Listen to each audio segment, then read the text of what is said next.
Valley, New York DSA chapter and the DSA Libertarian Socialist Caucus. This is DSA Nuts and Bolts, a cross-tendency panel on DSA internal democracy and structural reform. DSA as it currently exists is probably the most democratic 501c4 nonprofit, which, you know, is not the world's highest bar. Our current member democracy mostly consists of our bi-yearly elections of the organization's board, the National Political Committee, which, as we've seen these last 2 years, is not then beholden to membership in any material way. We've inherited our organizational structure from a much smaller organization with a very different political orientation, speaking, of course, of pre-2016 DSA.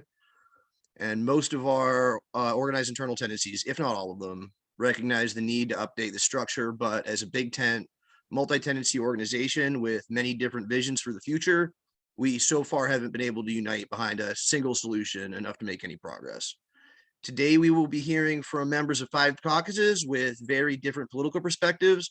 I'm really excited for the panel, and I hope it will get us started talking on how to move forward collectively. So without any further ado, let's get an introduction from our panelists. This will also be the speaking order for our first question. Okay, I'm alphabetically first. All right, hi everyone. I'm Connell, they, them from the River Valley chapter in Western Massachusetts. I'm a member of Marxist Unity Group and very excited to be here.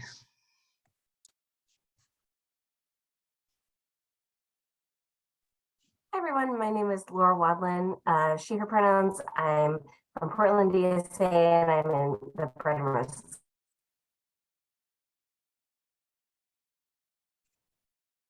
Hey everybody, my name is Megan. I use she, her pronouns. I am in Red Star Caucus, and I am currently an at-large member. I was in Southwest Louisiana, and then I was briefly in Bronx suburb Manhattan, and now I am in a tiny town in the middle of central New York, halfway between Ithaca and Syracuse.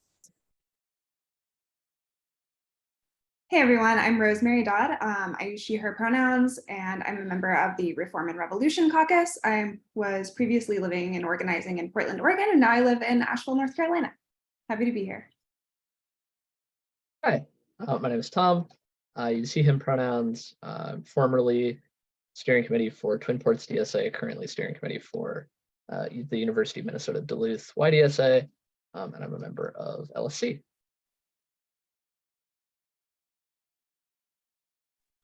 All right, for our first panel question, how would you identify the major structural problems with DSA as it currently exists? And Connell is going to get us started again. All right. Okay, so I think everyone says all the time, DSA is a democratic member-led organization. Now, you know, obviously, like, you know, was said at the beginning, we have convention, the NPC. That's not false, right? But I think, you know, I'm here, I think a lot of us are here because we think there are structural problems that are keeping us from being the best version of like the democratic organization that we really could be. So for me, the most important problem is that between conventions, there is no way for general membership to have any input into DSA at the national level. And sort of related is there's no way for membership to recall NPC members or to have a say on filling vacancies. So I'll get more in depth on those later in the panel. So I'll talk about a few other things in this intro session.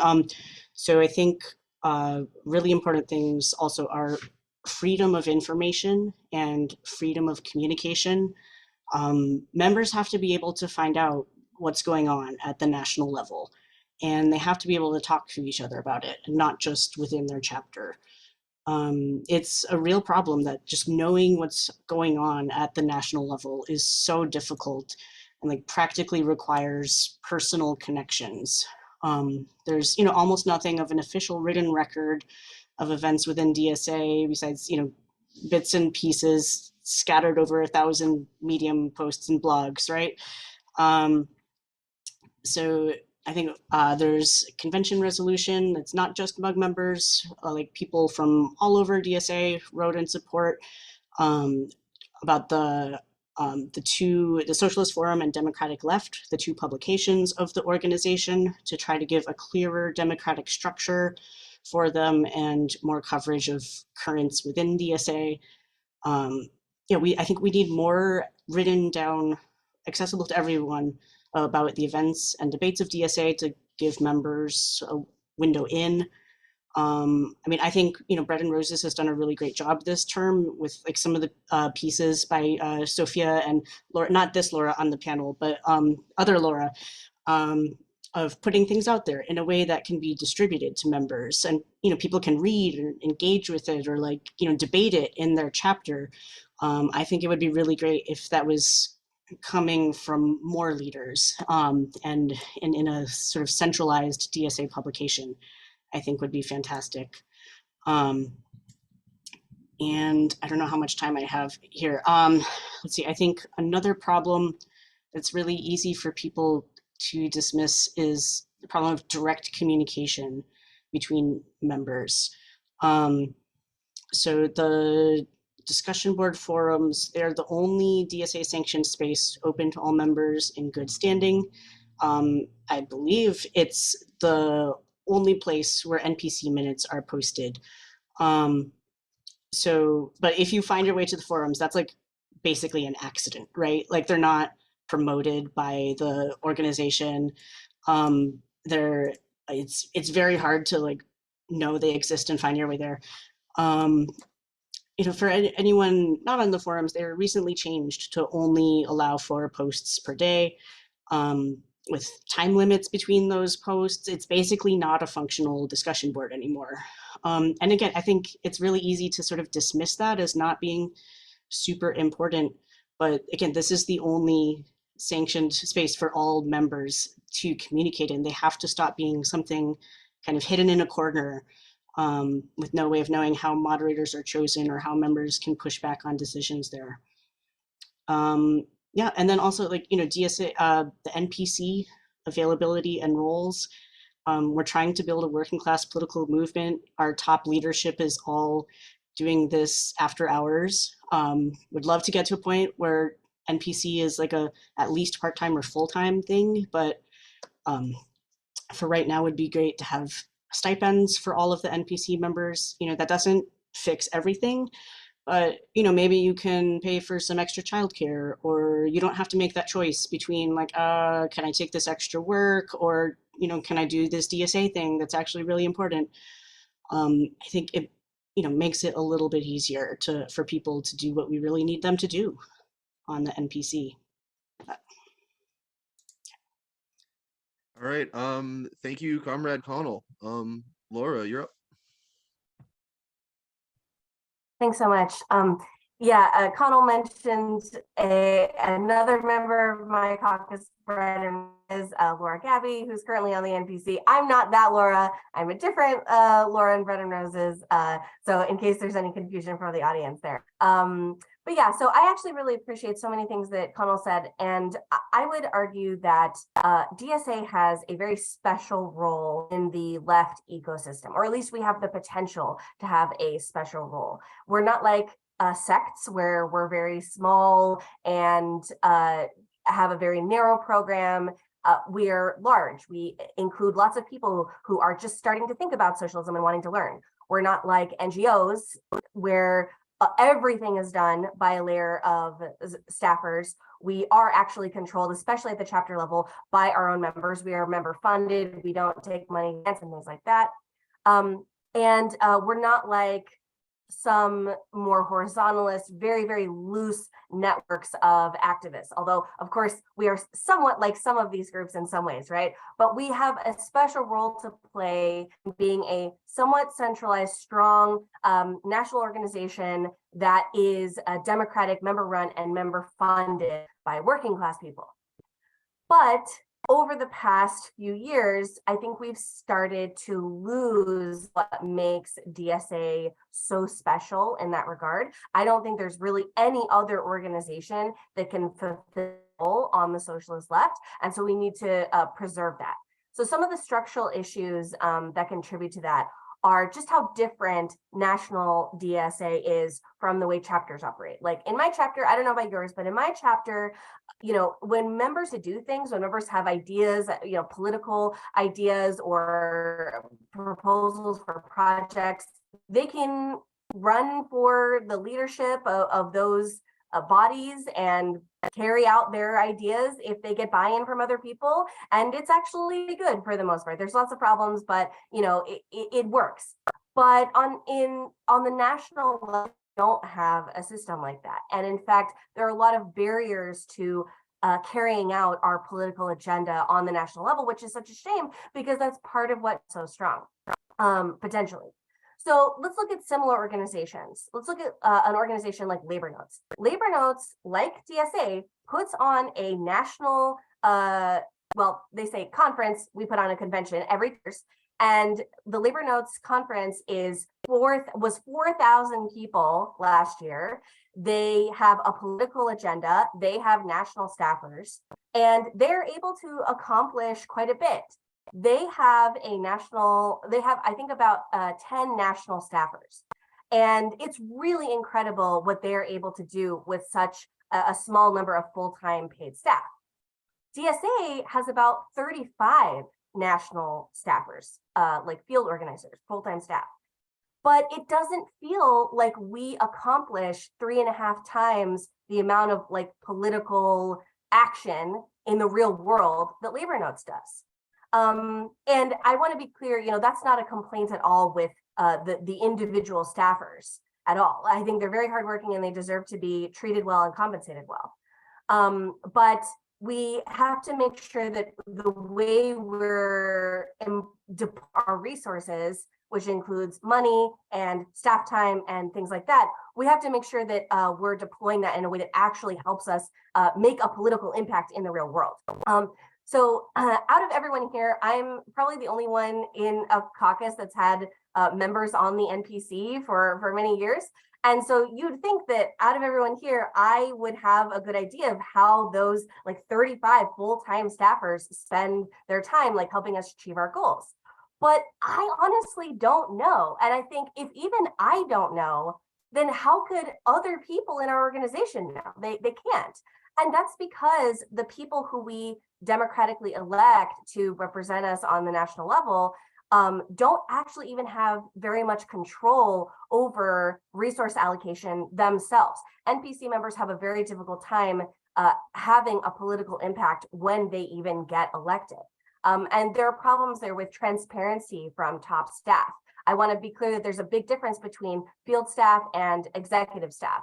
And some of these problems are very similar to what we see in labor unions. The NPC is often depoliticized, and things end up being adjudicated kind of in private with top executive staff. And that's really not how we should operate. We need to make sure that the people that we elect to carry out our work, or the people who are in charge of carrying out our work, are elected, that they have time to do it, that they're stipended and able to actually spend the time, because it's very time consuming. And we also need to make sure that they are free to carry out the political agenda that they ran on, free from interference. So I think that structurally we should be addressing those main issues.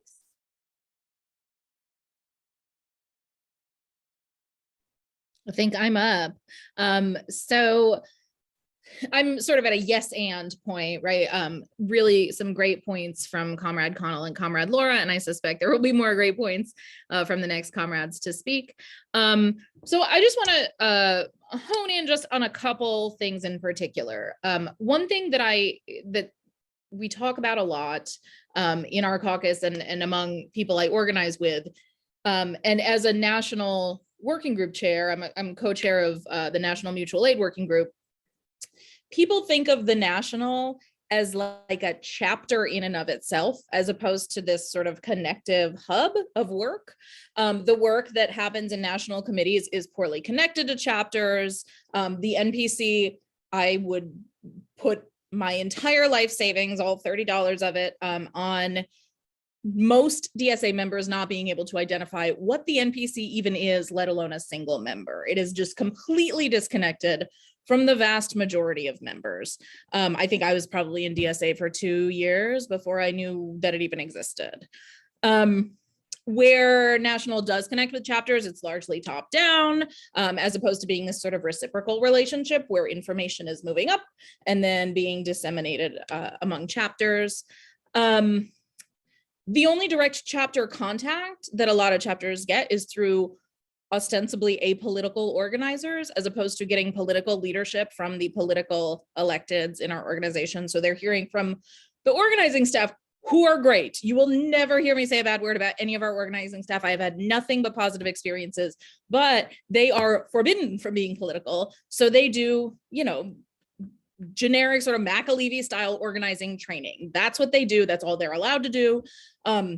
Incredibly useful stuff. We got to know it, but that's it. That's the only thing that most chapters are hearing. That's a problem. And I think that the Growth and Development Committee could be addressing that.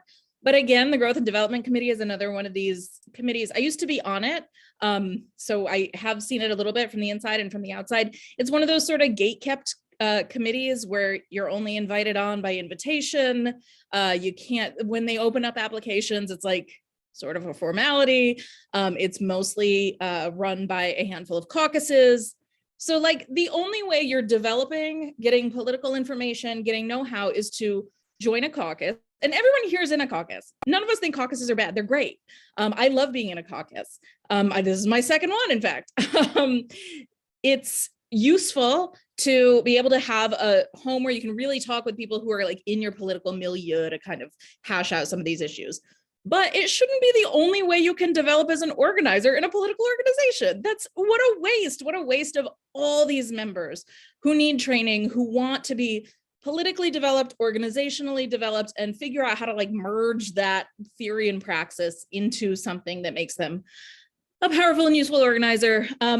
And by gatekeeping and saying like only people who I already know, who are already in my caucus, who are in chapters that I have friends in, it's just not an effective, it's not a political way to run an org. It's not an effective way to run an org. So we got to stop doing that. Information, Comrade Connell touched on this a bit. Information is siloed. It is not only hard to get, but it is weaponized when you have it. People use it as this sort of currency, not acceptable. I'm not saying like we need to do 100% full transparency all the time. Obviously, that's not useful in a socialist organization. We need to protect data.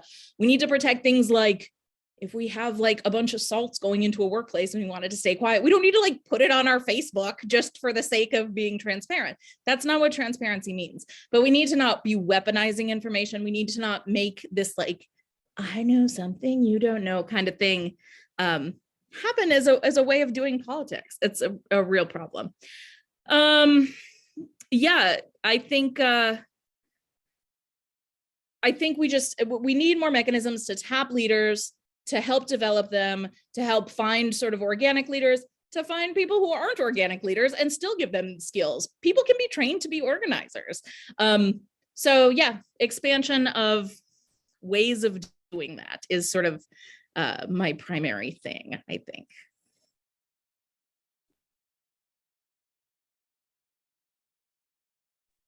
Thanks, Comrade Megan. You're up, Rosemary.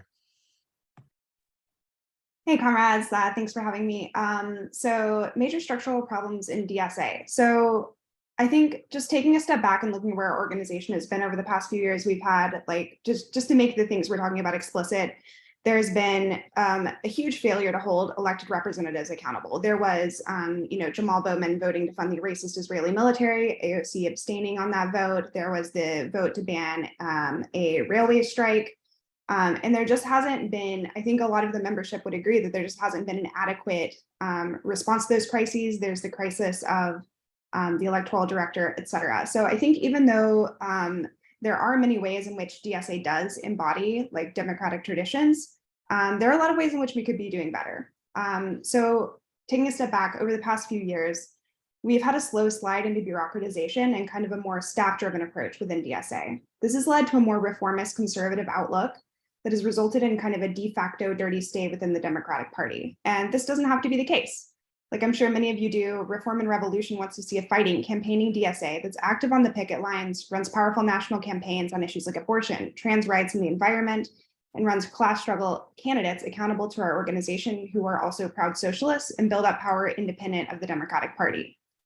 But to win that kind of organization, we have to address the problems of democracy within DSA. I think that the main structural problem that we have is that members have no say over the political direction of the organization in between conventions. I believe some of you have pointed to that as well. Members get frustrated when they see resolutions passed at the convention that aren't carried out or when there are failures to hold electeds accountable, but there's no meaningful way for the rank and file to exert control. All of this is why we need a body like the National Delegates Council, which is proposed in a resolution developed by Reform and Revolution and Marxist Unity Group. This resolution would create a new intermediate body between the membership and the NPC. This assembly would be elected annually out of the chapters and at-large members to be the guiding political force of DSA in between conventions. It would meet twice a year to deliberate. Another major structural problem is how the NPC relates to the staff. I'm really proud to be in an organization that has 30+ staff members with full union benefits. And I also greatly appreciate the hard work and commitment of the staff that makes our organization run. But I also firmly believe that the political direction of those staff needs to be subordinate to the democratic will of the membership. The NPC is the elected leadership of DSA, and they should be in the driver's seat of guiding the staff, but right now that isn't the case. Staffing positions will inevitably be political. We need to make sure our democratically elected leadership is choosing staff to fit the vision of the organization decided at the conventions. For example, our current national director, Maria Spart, and a large percentage of staff align with a more conservative wing of DSA. And that keeps us closer in practice to the Democratic Party, despite the resolutions that were passed at the 2019 and 2021 conventions pointing towards political independence and a new working class party. I think that we need to elect a majority to the NPC who commits to hiring a new national director, one who is invested in making sure the staff are politically responsive to the NPC. Otherwise, it's not going to happen. My caucus wants to run candidates and support other caucuses and individuals to run for the NPC who would agree to this commitment. This is obviously nothing against Maria Spart personally. She's dedicated many years of life in her service to DSA, but the organization has changed and we need a new national director who reflects that.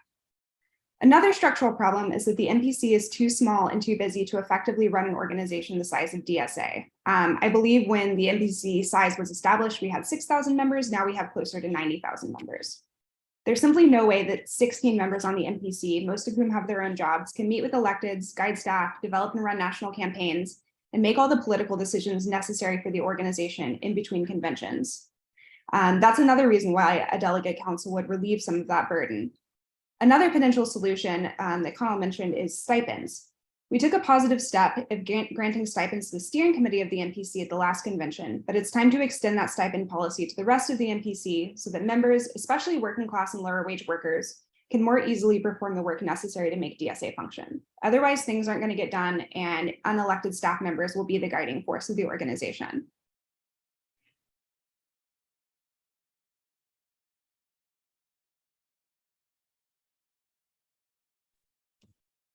All right, thank you, Comrade Rosemary. And Tom, let's finish out this question. Yeah, thank you. I want to echo a lot of what has been said, but instead of doing that, I'm going to try to add something new. I think the core problem with the national organization is essentially that it's isolated from chapters. It's isolated in terms of communications because we all know that DSA's internal comms just really suck. As Megan mentioned, information is hoarded, only flows sort of asymmetrically.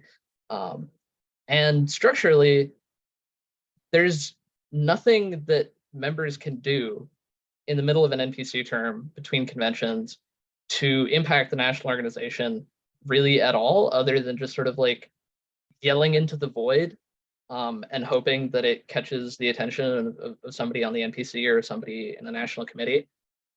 We saw it happen a number of times from a number of political tendencies over the past 2 years. And it kind of sucks, right? Like when you see the national organization going through crisis after crisis after crisis, whether it's Bowman and the BDS working group or the rail strike vote or the National Tech Committee or the electoral director, like deadlocks and crises and political conflict that seems intractable because nobody has a clear referendum from the convention, because first of all, the NPC election in 2021 was barely competitive. And then second of all, the people who actually won that election, changed over time because members resigned, and then they were replaced by plurality tendencies that became majority tendencies. So you see all this happening and you can't do anything. You're just told, well, you have to wait until next convention. Like this is, like any election in a liberal democracy. It's just, well, figure it out the next time that there's an election, vote in a better person. And that's not a satisfying answer. That's a demoralizing answer. That's a demotivating answer. And it's not a suitable answer for a socialist organization, right? I think that isolation is also exacerbated by two problems, which are really sort of organizing problems, but which have significant structural implications. One of them is that we don't have like a bench of leadership, really. If you're in leadership in DSA, you're either in leadership in the national organization through the NPC or a national committee, or you're in chapter leadership. And then you get burned out and you stop because it sucks, right? And it's a ton of work. And it's just like, we don't have a lot of people who could be in leadership that aren't currently, because we're not doing a good enough job at leadership development. And that's why we get situations like the 2021 NPC election, where there's like 18 candidates by the end of that convention. How do you run a democratic organization like that? The other thing is that we have vast numbers of paper members who are not politically active in the organization. We sort of pretend that we have 80,000 members or 64,000 members in good standing, when really the organization is like not all that much larger than the paper membership that it boasted like 6 years ago, right? We're still at like 6,000 to 10,000 members. It's just that now those 6,000 to 10,000 members are actually active and they're joined by 50,000 donors, right? So we don't even really have a good sense of how large the organization is. We don't know how many active members there are exactly, and we're working with structures that were designed for a much smaller organization with a relatively more active membership taking on much less politically strenuous tasks, right? And all of that is just like combines to the situation where nobody is taking political leadership at the national level. Nobody has clear mandates because of the political composition of the NPC shifting over the course of a term, because of the convention passing down inconsistent directives. And when you don't have that clear, assertive political leadership, it is staff politics which rush in to fill that void. Or if it's not staff politics explicitly, it's just sort of the ambient politics of the organizational like structure that we're in, which is a nonprofit, right? It's not great. We can do better.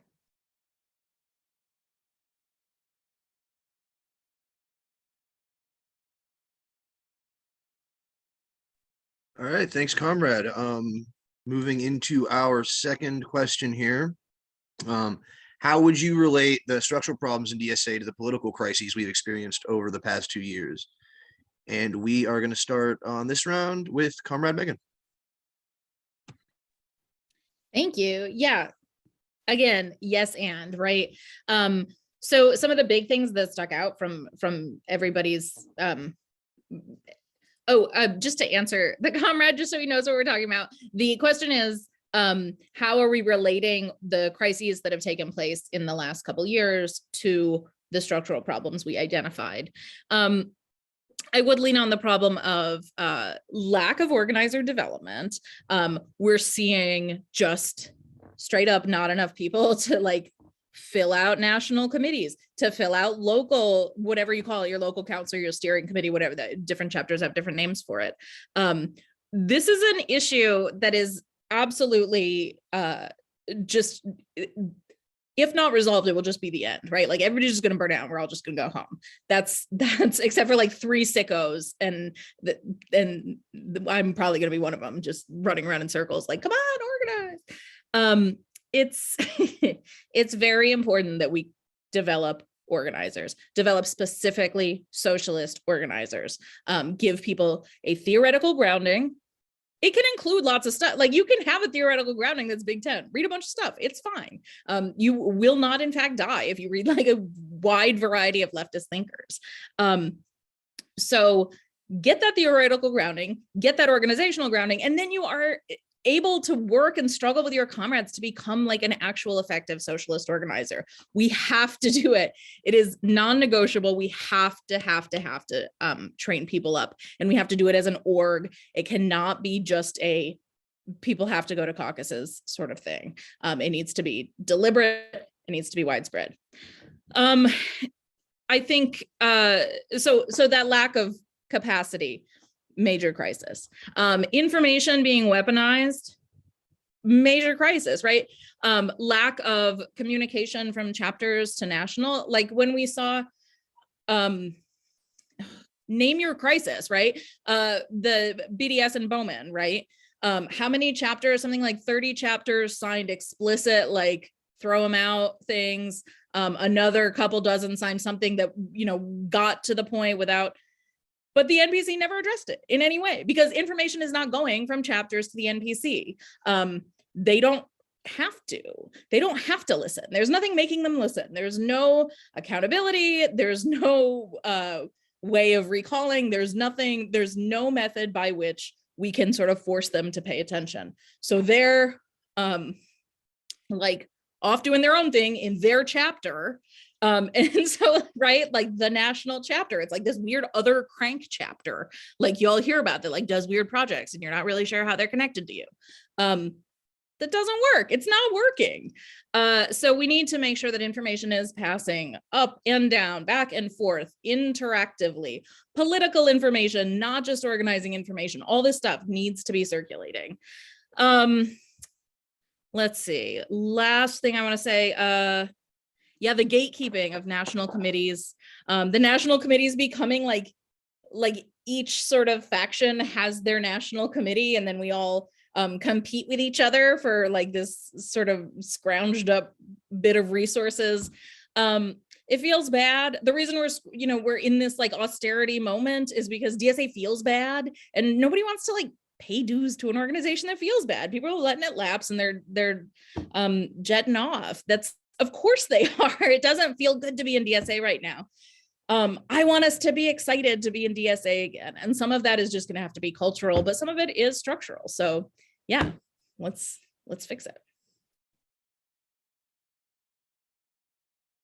All right, I believe I'm next. Yeah, Megan, I definitely agree with you that we do need more organizational wide directed political education. I think it's not about telling people what to think, it's about empowering our membership with like education and knowledge to be able to like feel like, hey, I like know where I want this organization to go, and I want to be engaged in creating the organization I want. So on that point, I don't think that structural changes alone are going to fix the accountability issue and completely stop crises in our organization. I think avoiding crises and making DSA a more effective fighting organization also relates to the level of political education and involvement of members.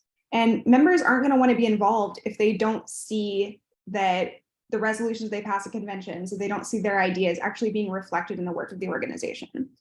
But I also think like members need to feel like there is a point to accountability, like it's a worthwhile thing to achieve. So for example, in the 2021 convention, delegates voted down a proposal to be able to recall NPC members. So I think that those of us who want more accountability need to convince others in the organization why these democratic checks are worthwhile. We can do that within our chapters, we can do it in our publications, we can do it through debating resolutions for this convention and future conventions, but we can also do it in discussions like this one. Which I'm really glad is happening. So in terms of the lack of ability to hold electeds accountable, I think that is directly related to the members not having sufficient input between conventions. As with DSA electeds themselves, there are a lot of pressures that NPC members and staff can fall under that might make them hesitant to like get on AOC's bad side. Those pressures can be mitigated by a more frequently elected, larger body that has a closer connection with the chapters, such as the Delegate Council. Another crisis, the gridlock over the hiring of an electoral director, is also related to these issues. I absolutely agree with the NPC members and the YDSA representatives who refuse to vote to hire an electoral director without getting to see other applicants. The job of the NPC shouldn't be to rubber stamp whoever certain staff or committees say that they should. This is a political role, and the NPC should get to choose from a range of candidates. The lack of meaningful guidance of the NPC over hiring decisions has in effect reinforced a conservative streak in the organization that serves to keep us closer to the Democratic Party no matter what the members want, no matter what resolutions we pass at conventions. This brings me to another issue related to structural problems. We do not have a strategic national plan to win political independence from the Democratic Party. Since DSA is a Big Tent organization, there are a lot of different ideas on how to relate to the Democratic Party and whether or not to build our own party. Some of the most prominent ideas are the clean break, the dirty break, the party surrogate model, and realignment of the Democratic Party. But it's clear from the last two conventions that the majority believes in some combination of the first three ideas, and that those wanting to transform the Democratic Party into a working class party are in a minority. However, without a clear strategy, realignment has been DSA's policy and practice, if not on paper. To quote from a resolution passed at the 2021 convention, DSA commits to the project of building a working class party, a mass democratic political organization capable of taking state power with a strategy for social transformation. I agree with this goal, but I don't think our organization has done much since it was passed to move us closer to political independence. To be clear, I don't think that there's anything wrong with strategically using the Democratic Party ballot line in places where our backwards laws make running independently impossible or unviable. But while I think we should pursue running independently wherever possible, I see the question of ballot lines as secondary. A much more important consideration is, are DSA candidates and electeds using their positions to push forward class struggle strategies to win change? Are they walking picket lines and holding rallies? Are they representing the democratically agreed upon positions of DSA in the platform we voted to adopt? Are they making the case to working class people that we need a political alternative to the two capitalist parties and that they should join DSA? Unfortunately, with a few notable exceptions, the answer is no.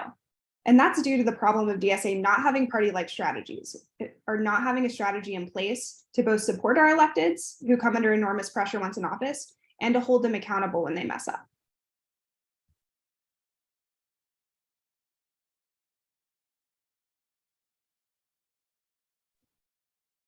All right, thanks, Rosemary. Tom. I think it's valuable to spell out like specifically what the political crisis is that we're facing, what the political conflict will be at this convention, because I think that it has been clarified by the past 2 years in a way that hasn't really happened before in DSA. It's very clear that the fight that we're having right now politically is about our relationship to the Democratic Party, and specifically our relationship to our federal elected officials within the Democratic Party who we've endorsed. I think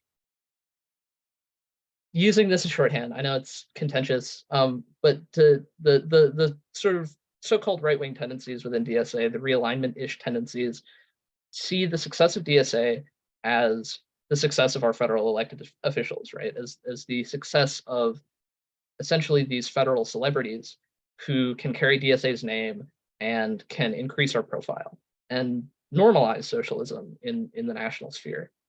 The trouble is that the politics that you have to adopt in order to sort of fit in federal politics are in clear contrast with the politics that we as socialists want to be advancing and the politics that our organization has voted a number of times to advance over repeated conventions, right?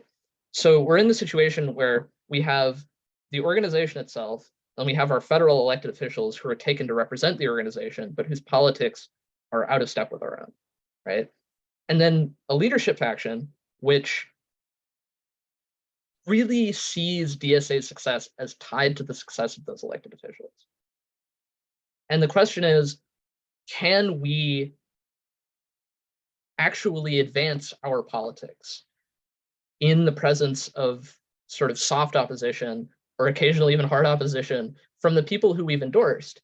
And can we unseat the tendencies within our own leadership who are so committed to maintaining our relationship with these elected officials that they will not draw any hard lines whatsoever, right? And I think it is clear, especially from the reaction from the membership to the Bowman affair and the BDS working group crisis, that the membership is not on the side of the current leadership, right? That there is a clear majority in favor of advancing an adversarial socialist line, which means that there is a strong incentive for tendencies currently in leadership to oppose any changes to our structure, oppose any reforms which would tend to rein in the NPC, which would tend to give membership a voice in the national organization.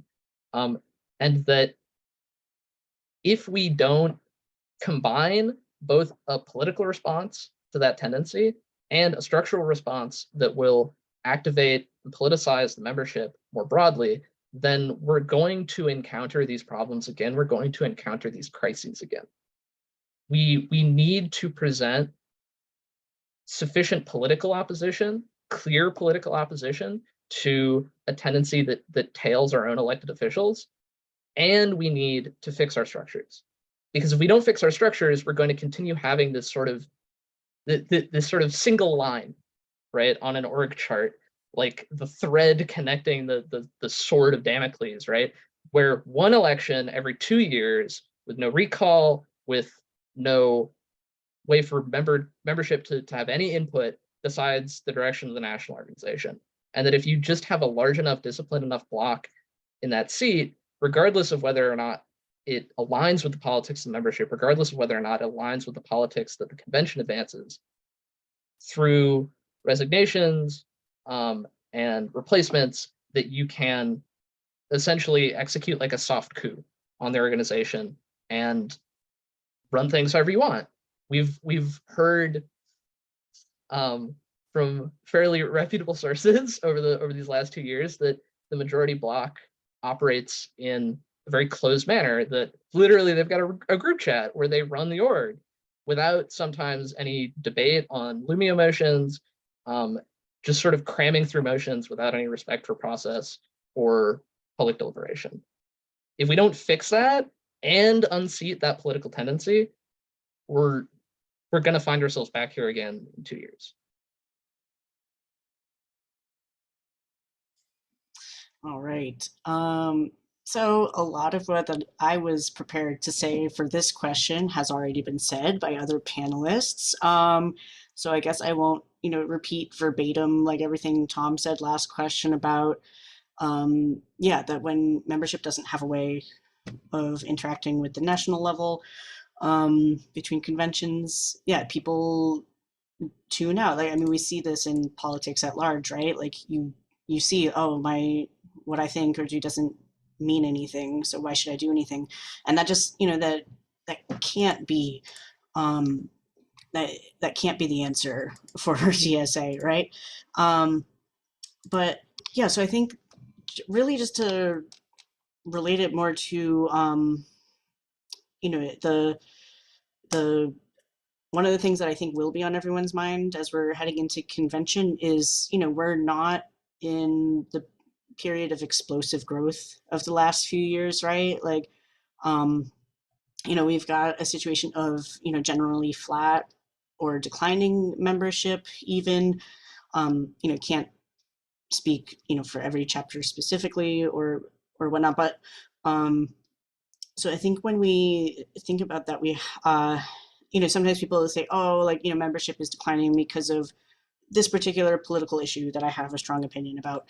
That, that's probably true for like some people, right? But like, I think it's not as true as saying people weren't onboarded onto their chapters or retained, so their membership is expiring, right? Like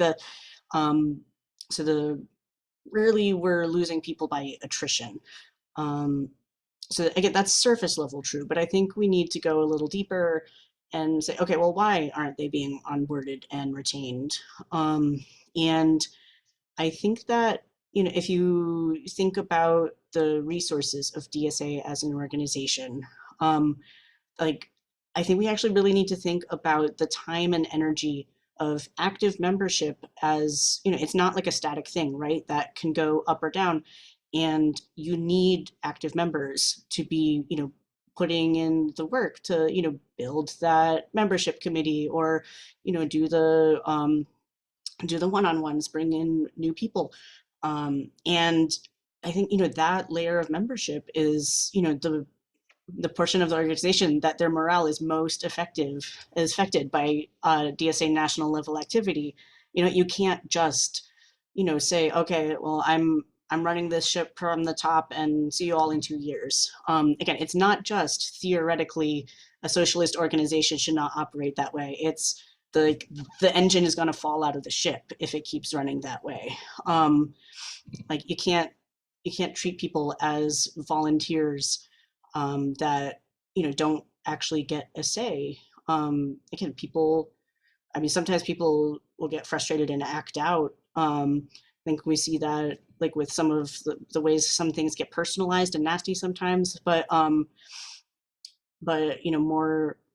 more frequently people will just kind of be less active or quit. And when the active members start to quit, well, there goes everything. So yeah, I would like to join a lot of people here again in saying we need a way to impact the national organization between conventions.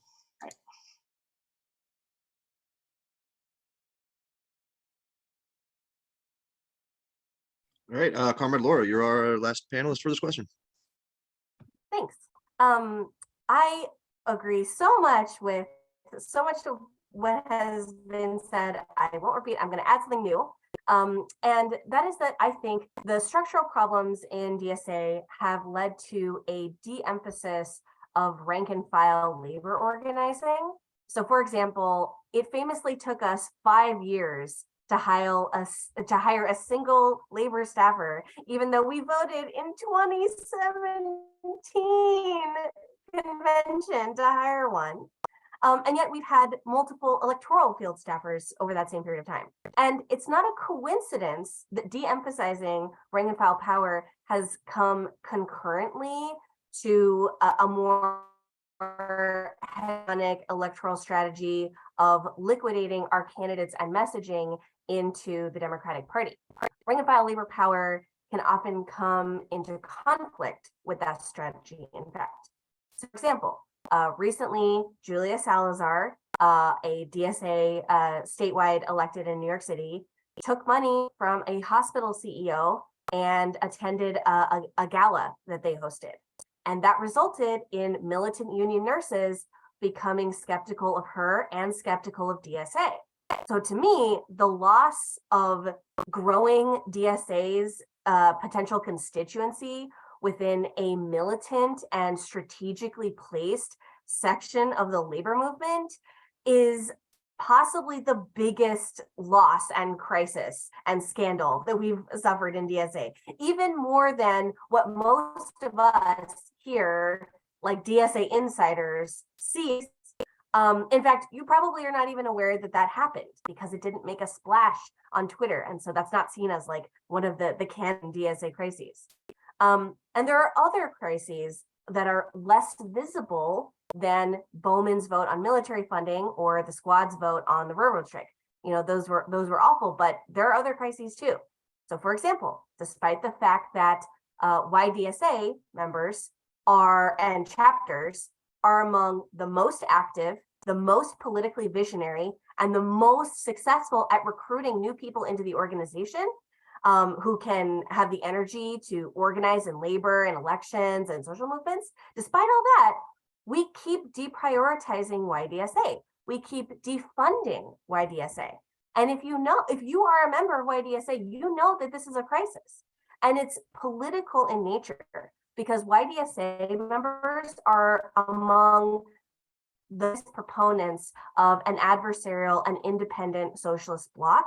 And that challenges the hegemony that exists in New York City DSA, which is the largest chapter by far, and of course, national DSA. To keep having these issues, if at a national level, we're unable to have membership control over how to allocate resources. It's not okay that NPC members don't get full access to member data. It's not okay that NPC members, even the treasurer, don't get to see budget line items. It's not okay that NPC members don't get to see the full list of applications for top director level positions.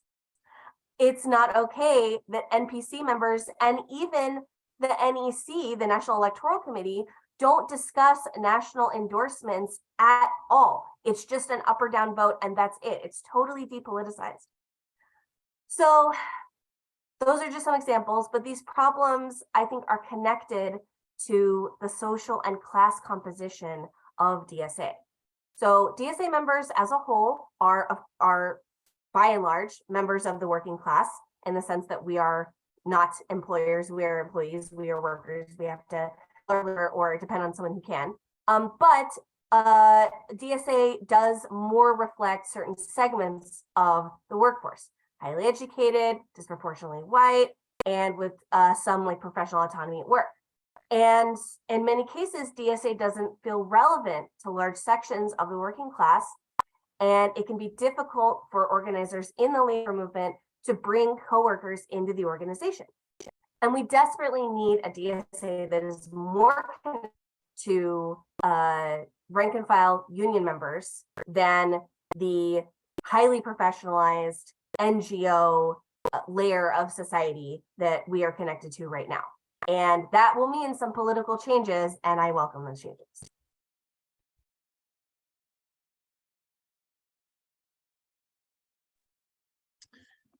Okay, thank you. We are now moving into our third kind of pre-structured question here, which is what proposal or proposals is your formation supporting and why? And Tom is going to start us off this time.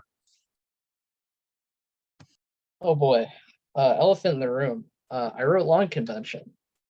I think there's something that we've been dancing around, or not dancing around, but attacking for a number of angles over the course of this panel, is that members don't have input into national in the middle of an NPC term. That all you can do is wait for the next convention and hope that there'll be enough candidates, hope that convention will pass stuff, hope that it will actually be implemented. And an obvious solution to this is to create a body, a standing body that has the ability to intervene in the national organization in the middle of an NPC term. That body should be elected from chapters and accountable to them. That body should be able to overrule the NPC and even to recall them and replace them. And I think once you've sort of gotten that far, there's a strong argument for that body being the convention body itself, right? There's a sort of simplicity argument that why create an additional structure when the convention sort of meets all the criteria that you want, when the convention is already composed of the most active layer of the organization, the most politically involved in our internal politics. And I think there's also a strong argument from like legitimacy. You don't want to, if there is a political crisis and your standing body has to overrule the NPC, you don't want there to be any question about the legitimacy of that decision. And I think using the convention body itself as that oversight body really strengthens the case for that decision being legitimate. However, it is kind of goofy. I'm not going to lie to you. We know it's a little goofy. We know it sounds weird, right? But the long convention is very consciously an exercise in sort of minimalism, in what's the smallest change that we can make to DSA structure while achieving the oversight that we need, achieve the result that we want. And what is the smallest ask that we can make of DSA members in chapter leadership, because we know that whether it's the delegate council or the long convention, that it will be people who are active in their local chapters who will be filling this role. And that's why the long convention is structured in the way that it is. That's why it's asynchronous, because in the event that there isn't a crisis that the convention needs to respond to, you don't want to be taking any time away from chapter leaders. You don't want to be like taking their attention if it's not absolutely necessary. So if there's no motion that's submitted to long convention, no meetings, nothing. It just sort of putters along in the background and nobody has to worry about it. It's why motions have to be submitted by delegates themselves, because we think that delegates are the people who are most qualified to know whether or not they're wasting their fellow delegates' time. It's why the threshold is fairly high. You need a 10% of the entire body just to submit a motion. We don't want this to be a body that is sort of interfering in every single NPC decision. We want it to be a panic button. We want it to be a targeted tool for people who are already empowered to lead the organization politically to intervene in a specific crisis or specific crises over the course of a term, not to micromanage the NPC. Because like most of the time, that's not necessary. But when the NPC does sort of break down, as it has a number of times over the past 2 years, it has to be possible to intervene. And we think that long convention is the best way to approach that goal. We want to do that in a way that is as easy as possible for delegates to engage in, and which doesn't take their time away from their local chapter work. We also have other proposals. We have a referendum proposal and we have a recall proposal. Those have also gotten some questions. I think biggest thing is that they're structured with the knowledge in mind that DSA is not as large as we sort of pretend that we are. They also, we understand that there are going to be some reservations about sort of direct democratic structures in DSA when so many of our members are not politically engaged with the organization. That's why the referendum proposal allows the convention to overrule. It's why the recall proposal permits the convention to replace the NPC if it's still in session. But even though these proposals are all sort of designed to work together, they're perfectly functional separately. Yeah, we like them. We think they're good. I will say I'm also an enthusiastic signatory of the Delegate Council, even though I think the thing that I wrote is better. The Delegate Council is also a good faith attempt to address these problems and is a massive improvement over the status quo.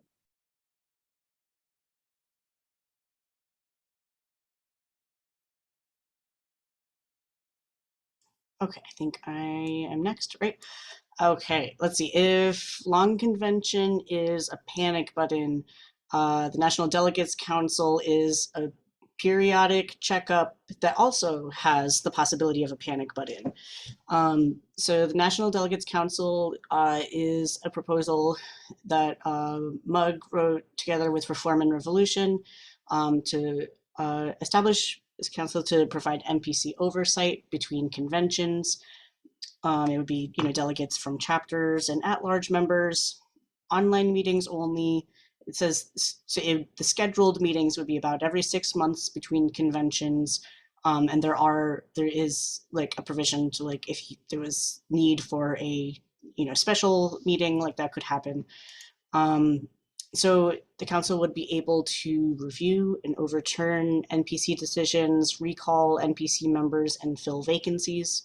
It is intentionally smaller than convention, tried to find the balance between big enough to take a good representative sample of the active membership while being more manageable to administer in between than convention. And and I will say, like, there's you don't want it to be like a burdensome thing. Which, that's a reason I know other people, I don't know if anyone here proposes it, but, I've seen people say, oh, we should just have convention every year. I don't want that. I think we need, it takes a lot on, especially I think smaller mid-sized chapters to deal with that. And, so hopefully this would be a thing that, again, it's pretty limited, wouldn't be this wide-ranging thing that you have to do every year. But yeah, so why some of the stuff is important is so there's a long history in the socialist movement about talking about the importance of recalling elected representatives. Like Marx talked about it a lot in his writing on the Civil War in France. It's a very basic feature of a lot of democratic bodies. There's guidelines for recalling Robert's rules, part of the standard bylaws we have for DSA chapters. So some things to think about when we're talking about recall, there needs to be a match. sort of between the way someone is elected and how they're recalled. So right now, NPC members are elected by delegates, sent by chapters or at-large members, but can only be removed by other NPC members. So this is the mismatch. It's a problem, right? So we don't actually have a board that perpetuates itself. Like, so NPC members are elected by delegates. They need to be recalled by delegates, not other NPC members. And I think we tend to talk most about recall because it's spicy and, kind of controversial, but, filling NPC vacancies is, sort of the other side of the coin, and like just as, if not more important. Like we have to fill NPC vacancies all the time. I think, we've seen how much just like 1 or 2 votes even can, really swing like the sort of composition of the committee. And, we're a Big Tent organization, lots of different tendencies and factions, right? The fact that the NPC fills its own vacancies is just very fraught, controversial, I think prone to gridlock, I think is maybe the situation right now. So, I know in the past, Bread and Roses has spoken up for trying to sort of match political tendencies of people who resigned. I think that's, one really good way to think about it. I think there's other, good arguments you can make too. Like, it's like a fantasy football draft, right? Like, are you trying to fill a specific slot or taking the best available player? But the problem is, no matter what intentions you have, the structure has a situation where members may think that NPC members are trying to get an advantage for themselves somehow. And I say, take it out of their hands. It'll make their lives easier, that people won't have those suspicions that even whether they're founded or not. Like, we need democratic legitimacy between conventions, and we need members to elect those replacements.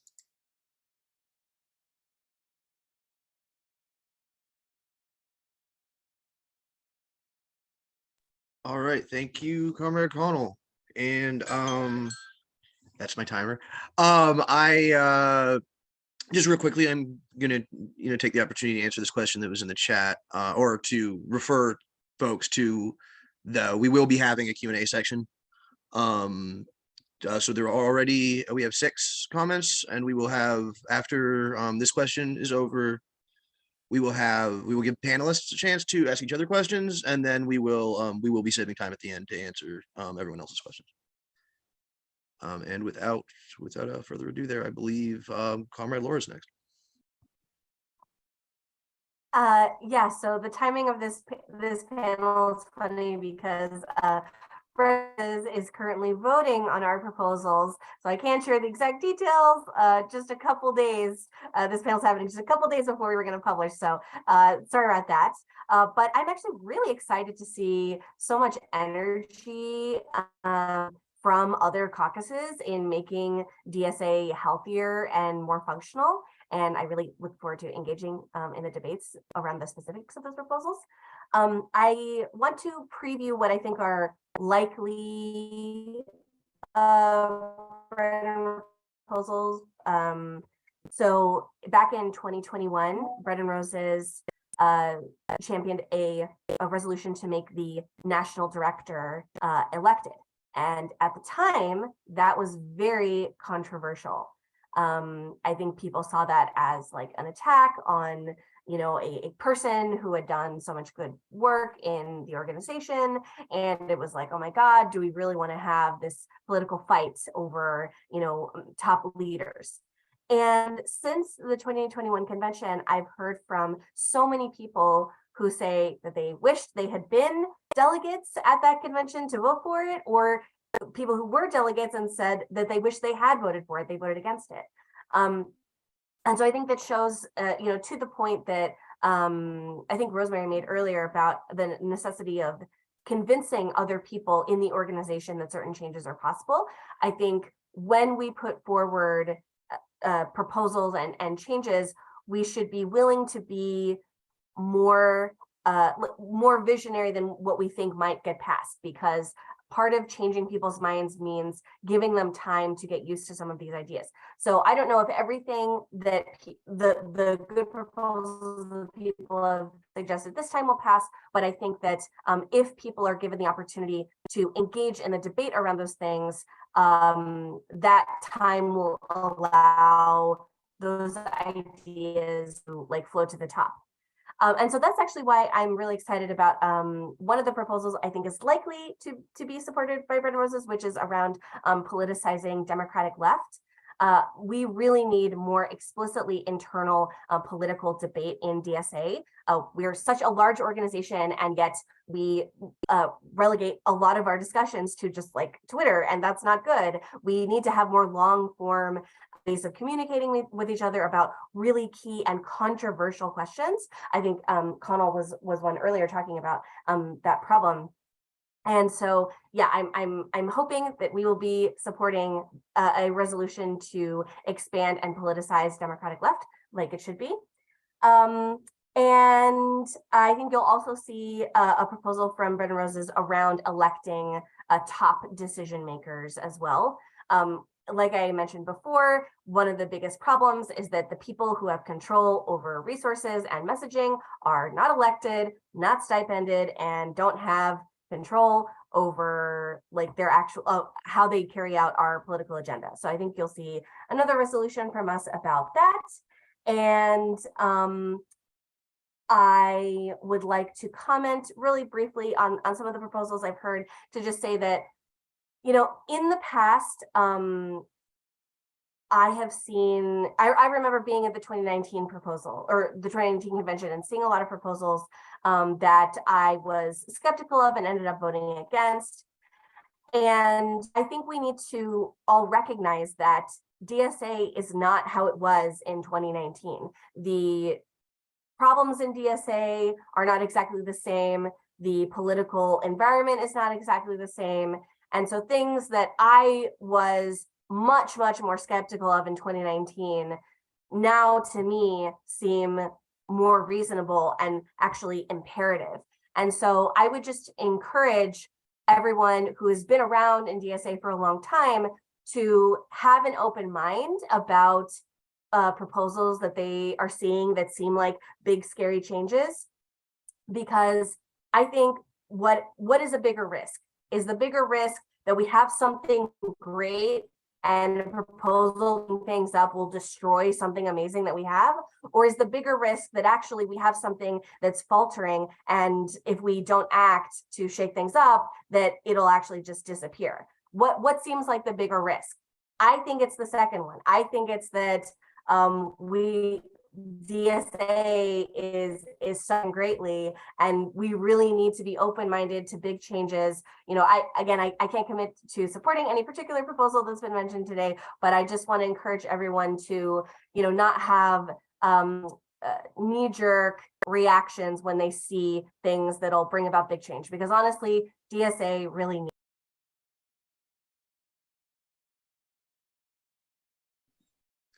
I think I'm Right, up thank next. you. Oh. Norma, Laura, Megan, go ahead. Yeah. Say something. So if you think Bread and Roses is waiting a long time to have their discussion, Red Star is not doing ours till Tuesday. So I will say that we've talked about this a lot, and I think a thing that sort of keeps coming up in our conversations is that the composition of the NPC is actually sort of our primary focus. And the reason is because last convention, we passed a bunch of resolutions and they just ignored them, right? Like the NPC can just like ignore everything. There's no consequences. There's nothing anybody can do about it.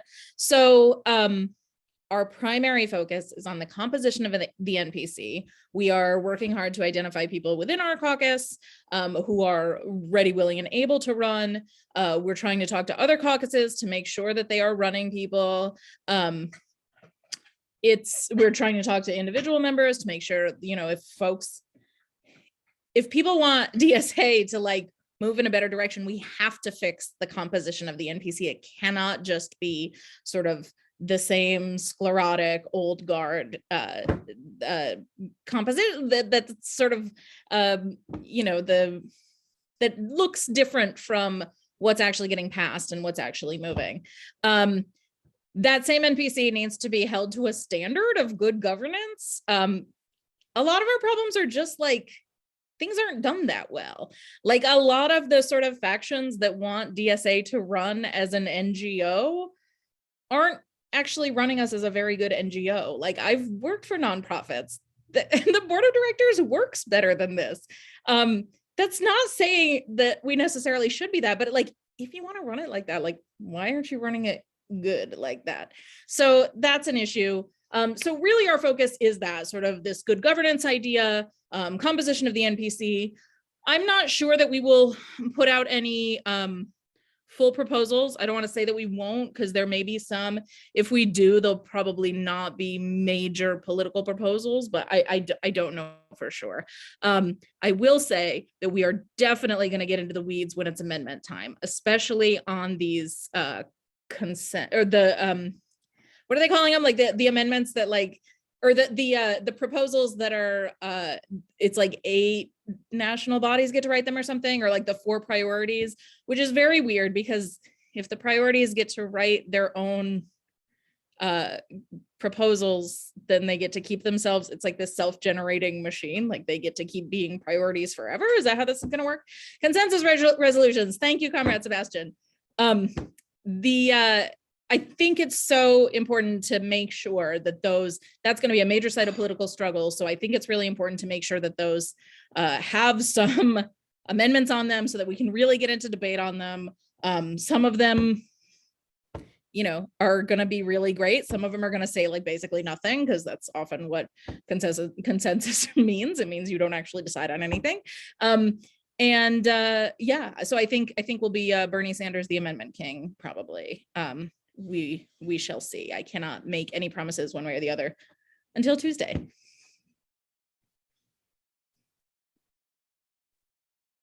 All right. So I've enjoyed hearing about everybody's proposals. I might be a little redundant with Connell because Reform and Revolution and MUG came up with a slate of 5 resolutions that we're putting forward together. And I think the most important one is the one that they already talked about and I've already mentioned a couple times, which is the resolution strengthening democracy by increasing member input and creating a national delegate council. I think this could be the biggest, most effective structural change DSA can enact at the convention to increase democracy, participation, and accountability. I do want to take a second to respond to the long convention comment. I think that these resolutions are in a similar spirit, and I really applaud LSC for putting them forward. I really applaud Tom for writing it.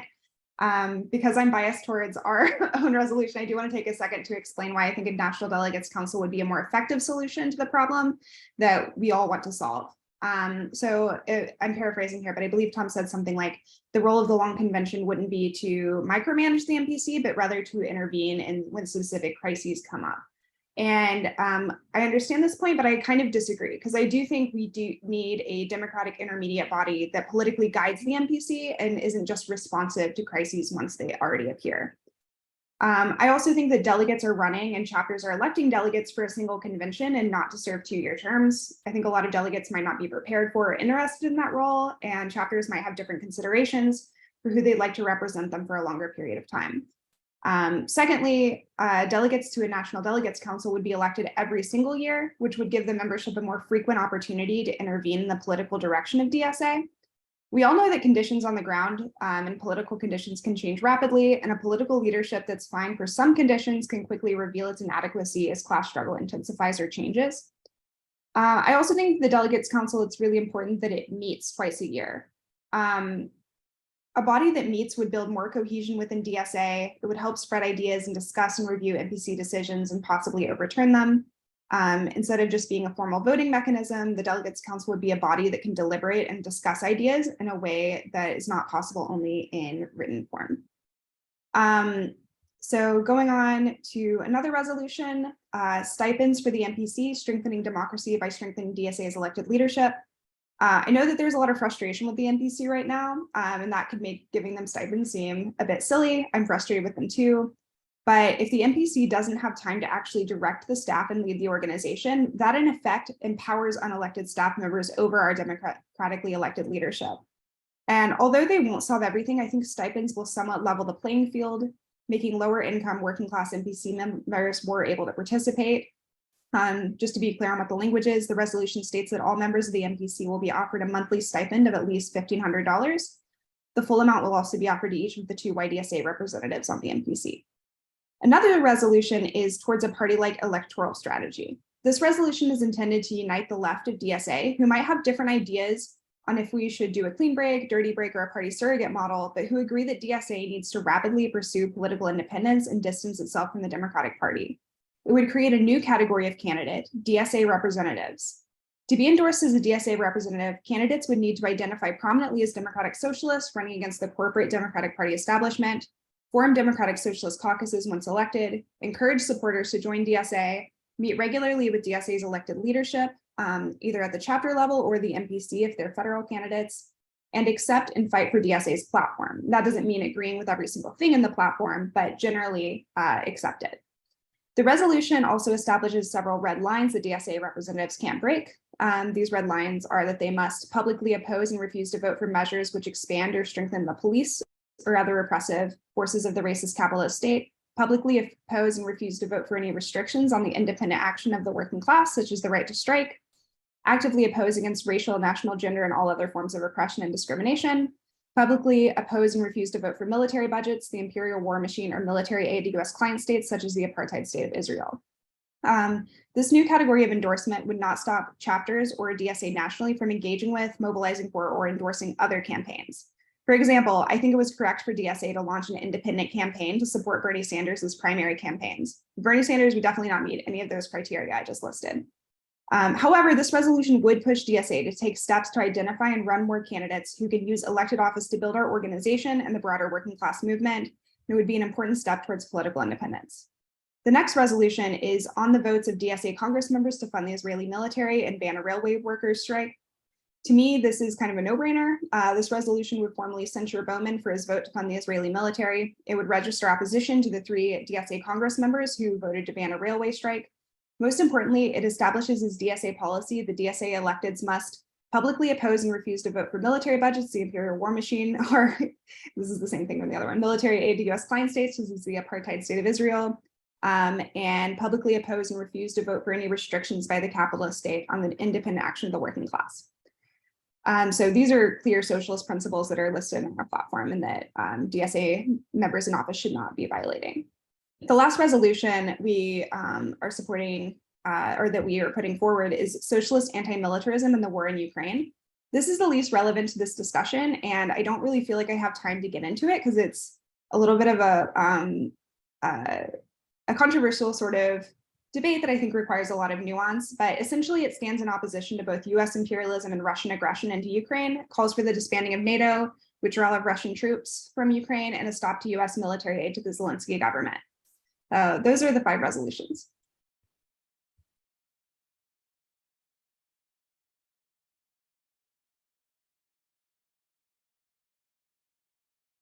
All right, thank you. So we will be getting to these Q&A sections very shortly. We only have half an hour left on the scheduled call. I do want to be respectful of everybody's time. I know it is at least here it's a beautiful freaking Sunday afternoon. So I give it with the understanding that everybody may not be able to stick around forever.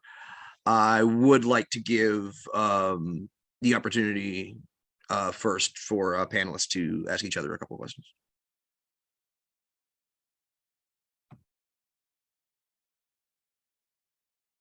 I've got a question for Laura. Was that some perhaps support for the delegate council and or the lawn convention that I heard in your last answer? I definitely would be preempting my caucus if I said that. But I think that regardless of what Bread and Roses commits to support after discussing it, I think it'll be after genuinely considering it.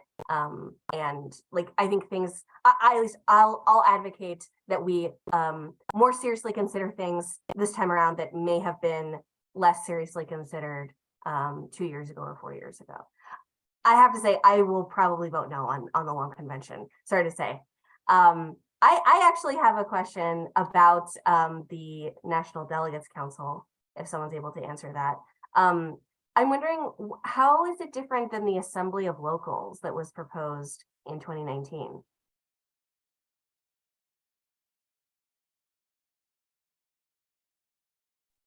That was before my time, so I'm not actually sure. Yeah, that was before my time. So please correct me if I'm wrong. I think, did the Assembly of Locals like remove the NPC completely, I think? Am I, again, this is all very hearsay on my part.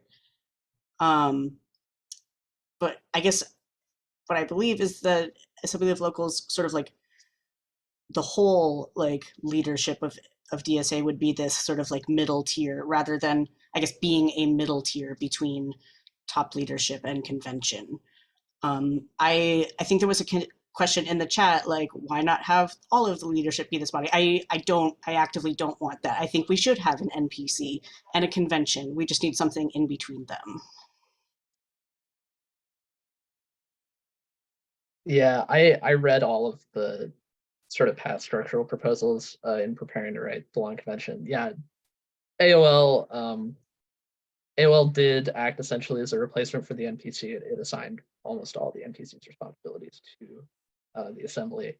I think that this is a significant point of contrast between AOL and both the Delegate Council and Long Convention. I think possibly the most important clause in the Long Convention resolution is the very last one that says, NPC, keep doing your job unless we tell you not to. They're very different proposals.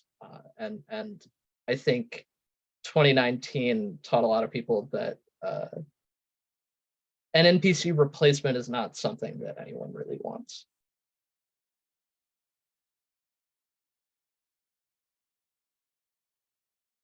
I have another question about the Delegates Council proposal, if that's okay. So as I mentioned in some of my remarks, that barriers to membership control are like top level executive staff bureaucracy and the lack of transparency there. And I guess I'm wondering, like, in theory, we already have a national body that is elected and semi-stipended and you know, like accountable to members. But the NPC has trouble getting through that ceiling that exists, of the ceiling that is opaque and has a lot of control. So my question is, if we create this new level, or this new sort of middle layer of bureaucracy in between the NPC and the members, how will that level be able to get through the ceiling that even the NPC is not able to get through?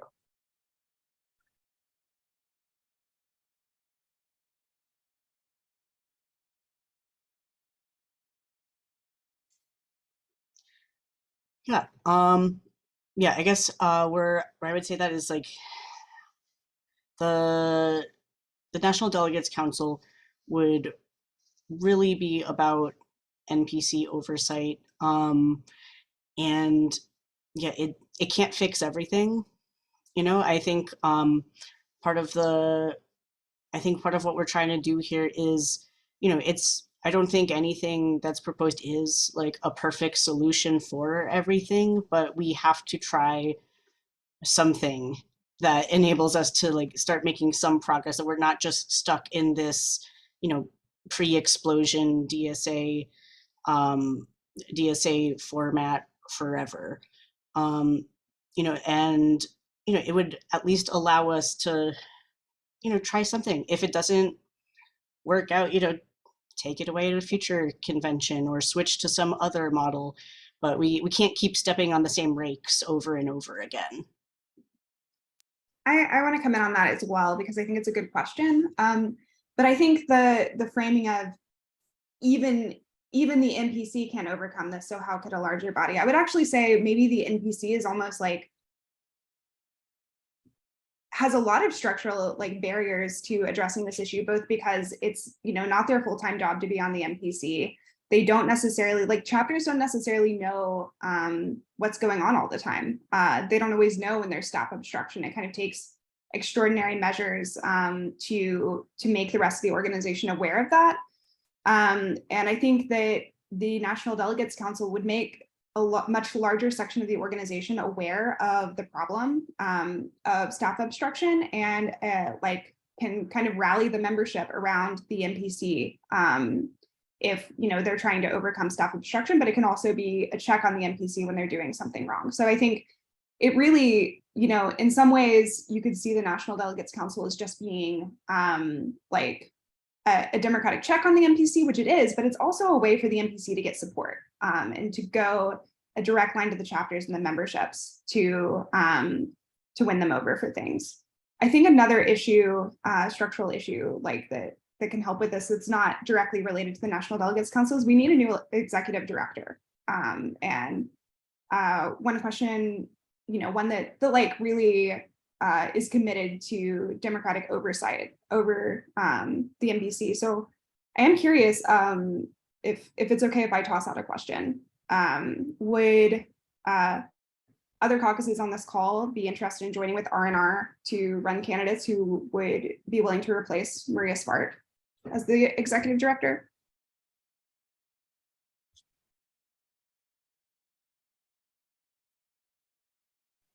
I can jump in and answer that I absolutely cannot speak for my caucus on that. And I suspect most of us can't without democratic debate within our caucuses. I don't know for sure, but I can't say that. I can say that that I think you would find probably the general view within Red Star is that the NPC hasn't, certainly in my time in DSA, hasn't like done well. It's not, nobody's like done a good job. And this particular NPC has done a particularly bad job of governance. And I don't mean that every single person on the NPC is bad. And I don't mean that even the sort of the people who I think kind of lead the sort of charge of bad governance, they're doing things to get what they want to get out of the org. And that sometimes means like bending, putting, a thumb on the scale. It's sort of manipulating things. I'm not sure that I necessarily agree with the assessment that staff is the biggest problem. I think, and when we say like, well, the NPC hasn't been able to get this stuff from staff, have we had a good NPC? Like, have we had an NPC that does the job really well? I would love to see what that looks like before I definitely say that, like, I mean, it could be the staff doesn't matter. And it's just that the sort of majority block that has largely existed for the last couple few NPCs has sort of said like, yeah, do whatever, I don't care. And kind of let them do things in a certain way that is ultimately, not moving in the direction that I think a lot of us as members would like to see. So I would say that Red Star's focus is on like, do NPC good, and then we'll figure it out from there a little bit. I'm not saying that we wouldn't be amenable. I'm not saying, it's just not, one, I can't say because we haven't democratically discussed it, but two, I think probably that is not where we would put our focus as the biggest problem. Yeah, speak for LSU very briefly. We've taken a bit of a beating over the past few years, at occasionally the hands of some of the people here, no disrespect. And I think it's very likely that it is beyond our capacity to run anybody for such a position, even if we expected to be able to win, which no. So yeah, probably not. But I will second a lot of what Megan said and say that I think when staff politics and the sort of conservative-ish bent of the broader NGO sphere start to influence DSA, it is not like, it's not something that just happens. It's something that happens in the absence of the sort of political leadership from the NPC.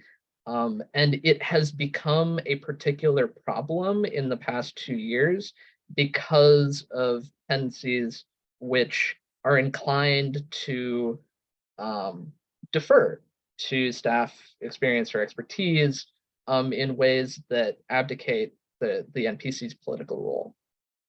And although replacing the national director or replacing executive level staff is not, is not an idea entirely without merit.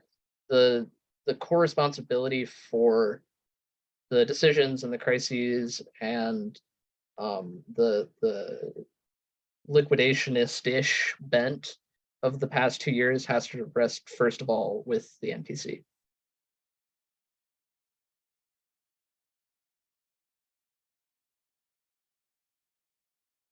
I want to, if I could respond to that real quick.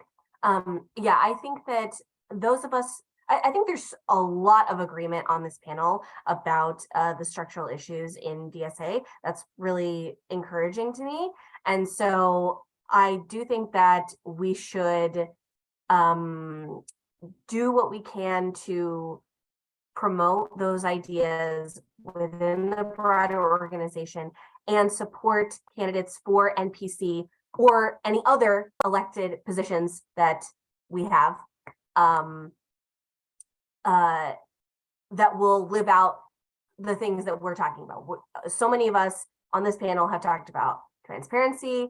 We've talked about politicizing decisions, and we've talked about reflecting on, we've talked about having greater membership control. And so I'm hoping very much that those who are in the audience and wanting those things to be a more institutionalized part of how DSA operates on the national level will support whatever candidates come forward for those positions. I don't agree with Megan that maybe it's not staff. Top staff is an issue, 100%. But of course, we also need a good NPC that agrees with us on the big issues.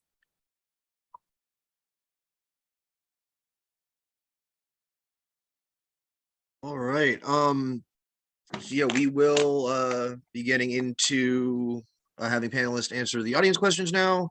A couple of y'all have already been putting your name on stuff with the answer live feature. I saw that Megan grabbed first, so I will let you answer one of your questions first, followed by Tom. Yeah, I'm just going to go with this top one. And the reason I grabbed this one is because I'm not sure if the comrade who wrote it, it's anonymous, so I don't know, knows. But so the question is, what is the role of a politically balanced, dedicated DSA internal journalist group reporting on national DSA affairs in addressing the informational asymmetry problem, whether that be new majority or some other formation? And the reason I'm answering it is because I was and sort of am, I've stepped back a bit. I think I'm still technically listed as I just do copy editing now, not leading it so much, but I am a member of this sort of new majority editorial board and was part of kind of helping that build out a bit over more toward the beginning of this NPC term. The reason we did that is largely what you're saying, right? Like there was this informational asymmetry. Normal people aren't going to sit through a 3-hour NPC meeting on a Friday night twice a month. It's Friday for one thing.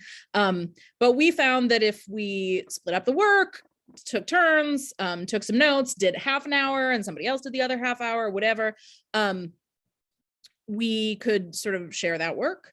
And we found that it was really useful and really popular. And I think a reason it's really useful and really popular is because minutes don't get published. Nobody talks about anything. Again, like other comrades, I applaud our members of Bread and Roses who have been in leadership because they have gone out of their way to say, like, here's what happened. Here's why we voted how we did.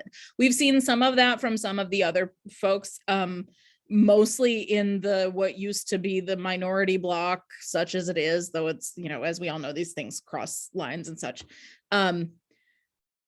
We saw a little bit of it. Some explanations came out after some things from the majority bloc, but it was like, why do we have to beg for information? It's our organization. This is our organization. Information should be 100% forthcoming. Things that are safe to share. Again, nobody's saying like give out people's, put people's addresses on the internet or like say where all the salts work.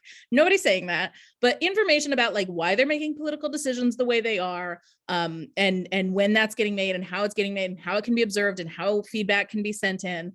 All of that stuff is super important. So I think it would be great to have that pulled in, made part of the sort of greater sort of comm structure, whether that's Democratic left or whatnot.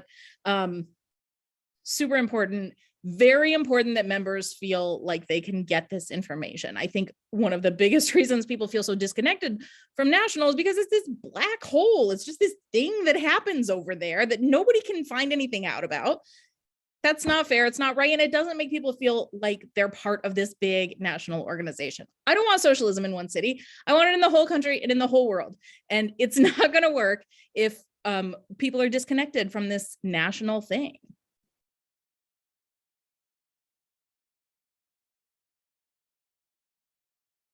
All right. I've grabbed a couple of questions here. I think I'm going to be very quick. First of all, there's a question about like how can we make sure that our proposals have, I guess, a cross-tendency appeal, deal with sectarianism, and ensure that they don't meet the fate of many of the structural reform proposals that we saw in 2019, where just sort of each block went into their own corner and advocated for their own thing, and then they all split and nothing passed. Hey, welcome. We're dealing with sectarianism right now. Hopefully, fingers crossed, right? I hope that panels like this, panels like DSA Drift, and like the upcoming Time to Party with Marxist Unity and SMC, and I think Bread and Rose is going to be there, and a number of organizations. Hopefully, we're establishing a norm that we do sort of pre-convention debate in public, and we talk to each other before we have to duke everything out at the convention. You know, maybe that'll work this time. I'm honestly hopeful that it will. Another question is like how to deal with the fact that convention doesn't seem particularly eager for big structural changes. That hasn't been certainly in past years. Speaking at least for LSC's proposals, we've tried to craft them again from a very like targeted minimalist mindset to address specific problems that the organization has experienced over the past 2 years. And we hope that through public debate and in particular through the experience of having to deal with these crises, that the organization will be willing to adopt specific solutions to specific problems.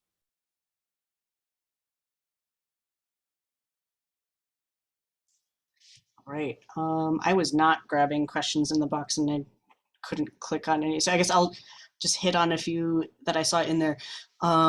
So yeah, so I think there's a good point in one of the questions that's do we have the capacity to have this additional layer? Should we just be expanding the NPC? And I think to me it's yes, it is like a real problem that NPC at large members are supposed to be liaising with chapters, and functionally are not, right? But I think that again, you have to have that. We keep coming back to like you can't just have members shouting into the void, right? Like it's great if they spend more time talking in the chapters, but if there's no structure there, I think that just sort of recreates the same thing just with more people now.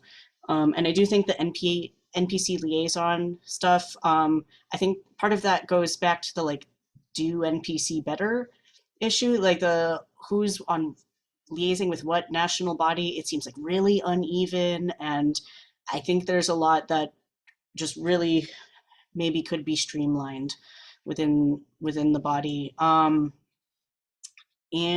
yeah, I think it's also like it's pretty flexible, like within the resolution, like so I'm a member of like a mid-sized chapter with chapter leaders that are elected on a calendar basis that would get 2 delegates.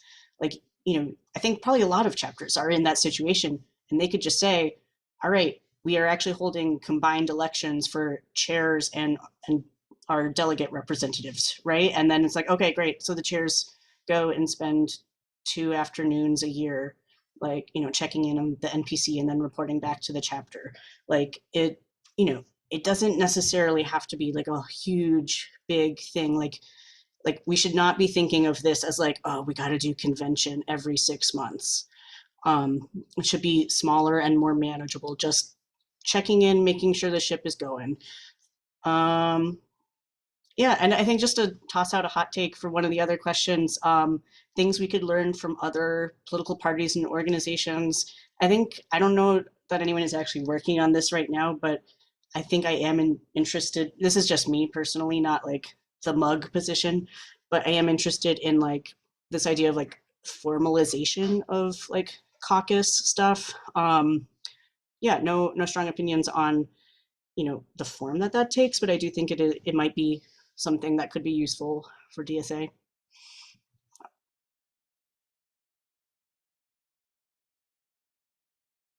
I think I'm up next. Should I just grab a couple questions? Okay. These are such great questions in the box. A couple that I wanted to address are the LSC proposal about making the National Harassment and Grievance Officer a staff position. I'll say that the therefores in the resolved paragraphs in that resolution to me are a no-brainer. Bread and Roses was NPC members were the ones that raising the alarm bells about that position in terms of like how much we were spending on it and the possibility of ending it sooner. In fact, I am hoping that maybe this resolution won't even be relevant anymore by the time we get to the August convention. But if it is, I will definitely support the therefores in the spirit of like trying to pass structural reforms that have been difficult to pass in the past. I think multiple people, both in the Q&A box and here, have mentioned that issue that we've tried to make changes in the past, but people weren't convinced, right? I think part of that might need to be abandoning some of the whereas paragraphs in that resolution, because I think many delegates may not be fully convinced of some of the justification, but they're still on board with taking that action. And so it'd be nice to, encourage them to vote for it without having to commit to like condemning a particular person. So, but anyway, in terms of the resolved, I totally support that resolution. Another question I wanted to address really quick is about the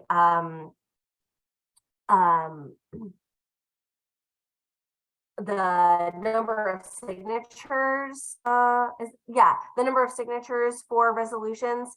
So this is another problem that has come up in past conventions, that basically we just have too many things to vote on. Convention can only, accommodate so many things. And even all the stuff that ends up getting passed through all the filters of, signatures to make it onto agenda, it gets passed, where even all those things don't get enacted. Like in the past, we have just passed way too many resolutions. And so I am honestly glad that it's a higher signature threshold. And I'm really glad that one of the changes we have for this convention is, as I understand it, a sort of digital apparatus for engaging on a lot of the resolutions and amendments and bylaw stuff in advance of the convention, because I so agree with what Tom was saying about how we need to be having this dialogue with each other across tendencies before convention even begins. And I think that type of thing is what is going to get a lot of the resolutions passed that we were unable to pass previously. Because when people first hear about some big new idea, 3 days before they're going to vote on it, they're not really paying attention ahead of time. It makes it hard for someone in like 3 days. But with a more robust practice of debates within chapters, there was another question in the Q&A box about that too, about should chapters be endorsing certain things? I say yes. The more we can engage people who are not yet engaged on national questions, the better. So yes, like we should be having more of these debates, engage in the digital apparatus to discuss resolutions, and talk to your chapters about potentially endorsing some of the things. Like that alone, even if your chapter doesn't decide to endorse something you want, the fact that they talked about it will make it more possible to pass some of the things that we've been talking about today.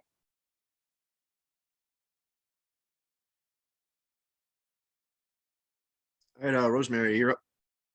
Yeah, a lot of good questions.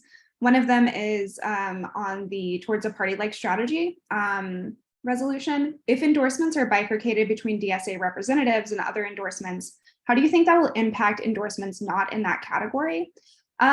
It gives us a lot of freedom and flexibility in how we endorse and what we're looking for. It gives chapters an idea of like what a cadre candidate is and what we're looking for, but it also doesn't limit us or prevent us from endorsing other candidates by whatever like standard we think like empowers the working class to win change in that locality. So I think in places where maybe there's only one candidate, you know, that we would consider endorsing that would not be a DSA candidate, I don't think passing this would not prevent us from endorsing that candidate. It might embolden us to make certain asks of that candidate to bring them closer to like some of those standards, but it wouldn't prevent us from doing anything like that. In cases where maybe there's a slate of candidates DSA is endorsing and only one or two of them rise to the level of DSA representative, I think that's a chance to really use those two representatives to put our politics out, to make a clear distinction between us and like a real DSA candidate and other candidates, not by necessarily, you know, being sectarian or anything, but by really putting out an independent socialist message that builds DSA. So that's my answer to that question. Let's see, I think there was one more I was going to answer. Oh yeah, why would we need an NPC at all if we have this intermediary representative delegative body? Why can't this intermediate national delegate council be a primary decision-making body? I think that's a great question. I think that, first of all, the delegate body is in the resolution meets twice a year. It's more of a way to have a check on the NPC, be a way for the NPC to find support for their policies in the chapters, and to set political priorities between conventions and make sure resolutions are being passed. I think we still need an NPC that has, that's a smaller, more functional national leadership, an NPC that's capable of overseeing the staff, reacting to things really quickly, making sure campaigns are going through more on a day-to-day basis, making sure the delegate council decisions are implemented, and then making the case to the delegate council for why they think certain policies need to be enacted. So that's why I think we need both. It's actually, I believe, kind of unusual for an organization as big as DSA to just have like one small executive body and no kind of intermediate democratic body.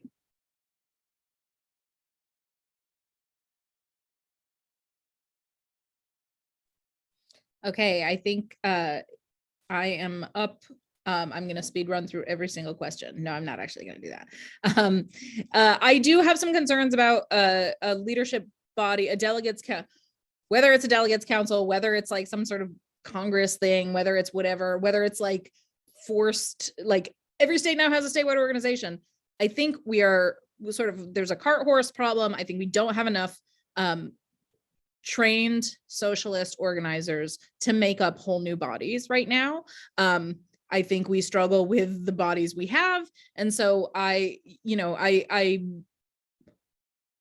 don't necessarily think that something like a long convention would need new socialist organizers, but something like these sort of, everybody's like, well, we need is a whole bunch of statewide orgs. And it's like, okay, well, there's 50 states. If you say leadership is 5 each, do we have 250 extra organizers who aren't on their local leadership or on a national body? We don't have enough to fill out what we have. So those sort of like, I agree very much. If you build it, they will come sort of prescriptive structure setup is not something that we should be doing yet until we train up. I mean, obviously, like, yeah, I want like a whole bunch of like different ways for people to engage and like different, national to be talking to locals and information to be shared and everybody's learning from each other and it's all very exciting.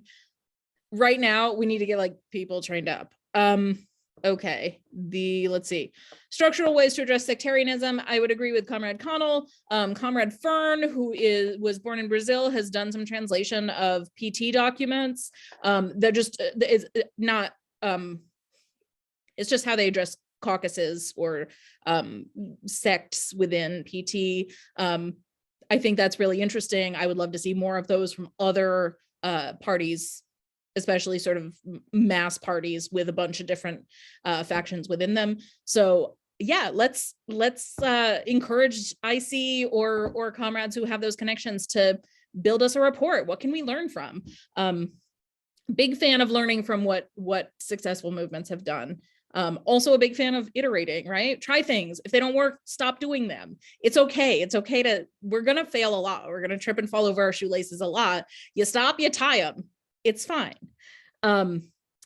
Let's see. Okay. How do we prevent working groups from becoming factional blocks? Again, this is one of those things that to some degree is going to have to depend on strong leadership, good governance, and also just communication, not sort of making this, one of the things we've been trying to do a lot in MOG is doing cross working group stuff just to get people who instead of the same 5 people knowing each other, interacting with each other, seeing each other as human so that we're not like dehumanizing each other as like those anarchists or those trots or like whatever horrible thing we say about each other all the time.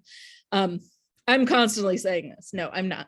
But I think that's really important. I think social stuff I think is really important. I think doing things that are just fun, you know, silly threads. The whole like bud with a knife thing on the forums is cracking me up. I love it. Love it. Everybody do silly bud jokes. Love it. Let's see. Getting buy-in from your chapter. That's organizing, baby. Good luck. You know, I think it's great. I think you should try to do it. Everybody should try to do it. Everybody should talk to their comrades about stuff. Everybody should try to convince their comrades that they too have a stake in what happens nationally. It does matter for our org, and it kind of sucks that like the way people get involved in national DSA is something went so wrong that now I'm super frustrated and now I'm showing up because I have to. Instead, like, I'm excited. We're doing this great thing in our chapter and I want other chapters to learn from it. I love being a socialist. I love connecting with people. I love sort of building this working class movement. That's why I want people to get involved in national, not because something sucks. I think there was one more that I was like, oh, I should answer that one. Something about, oh yeah. What commitments can NPC candidates make that can help convention delegates to ensure that they'll take issues of governance seriously? Yeah, that's a good question. I think we need to have some sort of thing that we can say and ask of each other and debate about. I personally, you know, I'm very committed to like making sure minutes get published, making sure information is widespread, making sure NPC members are talking to people in chapters and not just apolitical organizers talking to people in chapters. The NPC needs to talk to people in chapters. We need to come up with some sort of format where that is happening regularly, often, frequently. I think the NPC needs to lean into fundraising a little more. That's not very glamorous. That's not fun. That got me canceled on the forums. It's fine. The NPC needs to be doing some work to fundraise, to talk to comrades about why it's important that we fund our member-funded organization. Yeah. Oh, and God, National has to build a functional socialist and office committee. Sometimes I have some beef because I feel like we're like, the electeds didn't do what we want them to do. It's like, did we tell them? Did anybody like call them and tell them? And in some cases, the answer is absolutely yes. But a lot of times, like, did they know? Are they getting briefs? Are they, getting that information from us? So we have to have a functioning body that does that work. Maybe at different levels. Maybe there's a national one, maybe there's one for city council people, maybe there's one for judges. I don't know. Think about it, but we gotta do something because we can't just expect them to read our minds. That's it. That's all the ones I'm answering for now. All right, and Comrade Laura is gonna get us started with closing statements. This has been a really exciting and illuminating panel, and I really appreciate everyone who helped put it on. So I would say, to sum up a lot of what people have heard here today, that we can take a lot of lessons on how DSA should operate from the labor movement. We should aim to be less like the weakest unions and more like the strongest unions in the United States and around the world. It should be expected that staff will be chosen by and defer to democratically elected leaders. And we shouldn't be afraid of some turnover on a political basis in executive staff. Members should be regularly involved in setting the political direction of the organizations, and the leaders they elect should be in charge, free to spend their time carrying out the mission that they were elected on without undue interference. Members should make those decisions after robust debate directly related to material stakes and specific goals around building the movement. And our membership should be rooted in the whole working class, and especially among the most advanced layer of workplace organizers who are capable of leading fights against the capitalist class, rather than orienting primarily to NGO professionals and their patrons in the liberal capitalist establishment.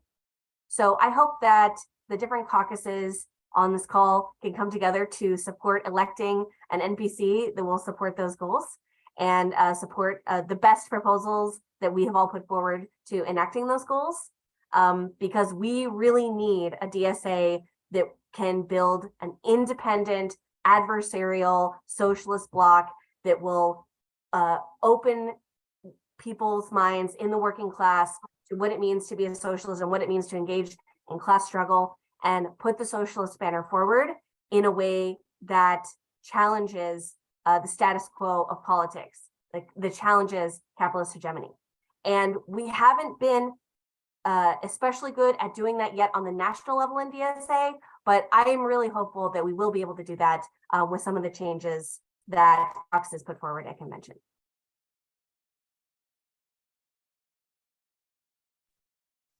I think I'm next.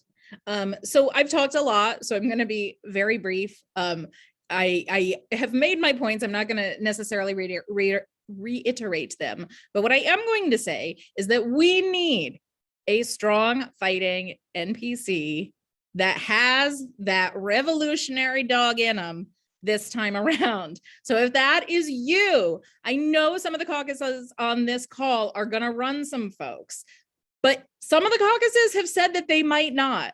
Figure it out. You got to run some people. If you don't have people within your caucus who can and will run, find someone. Figure out how you can support people. I know it sucks, but guess what? Like, of all the time, like if you're like, wow, this is terrible, go read like Che, like marching through the swamps of Cuba with like their shoes rotting off. Like, come on. You're signing up for some Zoom meetings. Let's relax. You can do it. I know it is actually like a huge amount of time and a huge commitment, but you can do it. And we need to do it. We need people who are willing and able to do it. So if you are willing to sort of put in that work, if you are able, if you have time in your life, and if you aren't, that's okay. But how can you support a comrade who can? Who can you talk into doing it? Who can you figure out how you can, do you have somebody in your chapter who would be great, but who would need a couple nights of childcare a week? Can you arrange it? Stuff like that. Figure it out. And we'll get this. Thanks, everybody. Solidarity.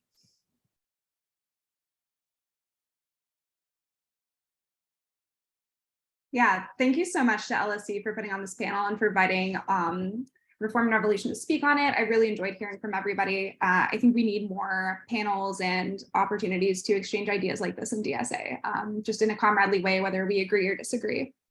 Just one more thing on the National Delegate Council. I think that it could really be a good tool. Like we have people talk about, we have a personnel issue. We have like a dearth of like involved leaders, people with experience, but I think the National Delegate Council could be a tool to educate and develop new leaders. A place where people could come together, chapters could share experiences, share good ideas and successes, what to avoid, learn from failures, and develop new leaders. I think it would make it a more cohesive organization, which is something we need. I also want to touch just briefly on the crisis of our electeds. There's been a lot of talk today about electoral politics and DSA's relation to it. I think a lot of members might see all the problems, the accountabilities of electeds and think, why are we even engaging in electoral politics? Even though I'm a revolutionary socialist and I don't think we can elect our way out of capitalism, we are in a political situation where the main way people see political engagement is via elections. So I think it is the role of socialists to meet working class people in that arena and use the platform of campaigns and elected office to build independent power. But there is literally no point of socialists in office if they don't use those positions to push for class struggle and instead betray workers and oppress people. That's why we desperately need red lines with DSA candidates. We need a closer relationship between candidates and our democratically elected leadership. We need to not be afraid to piss them off, but we also need to recognize the massive pressures socialists in office face and support our comrades in that environment, both on the local and national levels. I think the resolutions improving democracy in the organization, giving the NPC stipends so they can have time to do their jobs, getting a new executive director, creating more democratic checks on the membership for the membership on the NPC would all help to make this more likely. But I also agree with Megan that we need to elect a more left-wing effective NPC to go along with various structural changes to make sure that resolutions that are passed are actually put into effect. We also need an empowered, democratically accountable national leadership to run campaigns. As a national organization, we're punching well below our weight. Too often we're publicly perceived as an appendix of the Democrats, if people are even aware of DSA at all. Even if some of our candidates are prominent, DSA is not, and that's a huge problem. On a national level, there are hardly any campaigns activating our members and giving the organization direction, no joint efforts that could coordinate local work and create a bigger, more widespread impact. Despite my frustrations with DSA nationally, I think DSA needs a strong national leadership. This in no way negates the individual work of chapters or working groups, which should have free rein to pursue campaigns and projects that are adapted to their local conditions and to test out new ideas in practice. When it comes to issues though, like abortion, trans rights, and climate change, local chapters can and should do individualized work like ballot initiatives, protests, aid, and joining coalitions. But all of this local work could be even stronger if it was linked to a coordinated national campaign. Such a campaign could provide resources in terms of finances, propaganda, personnel, coordinated days of action, and just in general create a political impact that amplifies the work of chapters and puts it on the national stage. But well-organized campaigns require a functional, empowered leadership. Likewise, forging a path to win complete political independence from the Democratic Party requires a national leadership. But that national leadership has to be wholly accountable to the membership. The role of the NPC should be the tip of a spear implementing the will of all of the rest of us, and that's not happening right now. But this convention is a chance to organize for a course change in DSA. I don't think that the resolutions discussed today would completely fix everything. Like I said earlier, I think that some of these issues are only going to be. All right, Comrade Rosemary, you were about 30 seconds over time there. Tom. Yeah. Megan, you can't be telling people to run for NPC. Jeez. I have 2 chapters and 3 majors. I'm gonna go insane. Yeah, I think this is a convention for big questions. I think people would probably be surprised by the content and the quantity of the stuff that ended up on the cutting room floor for LSC's resolutions. We have experienced a number of political and structural crises across a range of issues over the past 2 years. And I think it's clear that over the course of this panel, we've come to a lot of agreement that this is not, a tenable situation. That we need to end the isolation of the NPC. We need to elect a stronger NPC, and we need to give membership a way to provide input to the national organization between conventions. I think both the National Delegate Council and the Lawn Convention are strong proposals to do that.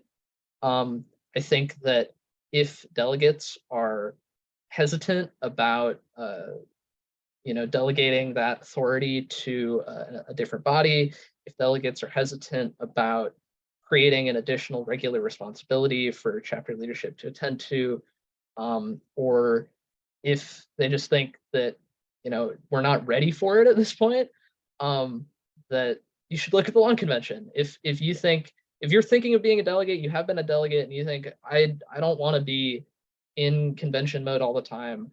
I don't want to just have to deal with all the stuff that's going on in national all the time. Like, I get it. That's me. That's been me for 2 years. But I think we all know that sometimes stuff happens at the national level that significantly impacts our local organizing, that causes problems for us and that causes problems for our comrades and in other parts of the organization. And that when that happens, we need tools to allow us to address those problems.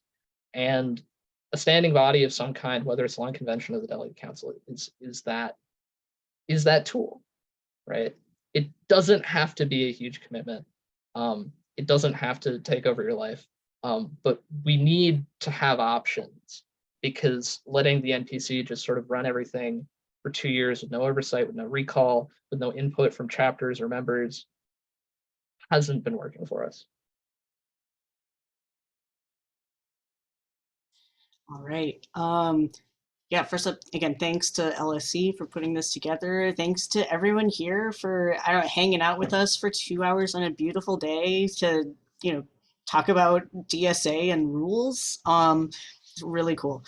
Yeah, so I think, I think, one of the most important things that we can all be doing in DSA, like at, all the different levels, is, building a culture of democracy. I think it's really easy to get caught up in rules, and they're super important. Obviously, we're all here for that, but there's no rule that actually guarantees democracy, right? Like a culture of democratic control by members requires like a mix of actual structural proposals and member development. Like we need a vibrant democracy we need leaders to lead, clear and fair rules to provide some structure, and then active members throughout the organization who have information and a democratic process to engage in. I think, like Tom said earlier about sort of naming the stakes, like I think, really, I think some of the stakes of convention are, are we becoming an NGO, or are we becoming an independent fighting socialist force? Like we're members, not volunteers. I know it's very small wording choice, but I think, I would say to people, like, listen to how people talk about this. Like being a member of DSA, it can't just be, oh, you're on an email list. Like that's like being a member, you have rights and responsibilities. This organization belongs equally to all of us. And again, that responsibilities come with that. Like you have the duty to engage and advocate for things and organize and learn Robert's rules and help other members become active, and call people up to invite them to the chapter meeting, and learn how to win and lose votes and keep working together. Democracy is messy and you have to embrace it, but it's really rewarding, and it's the only way we're ever going to get anything we want done. So thank you, everybody.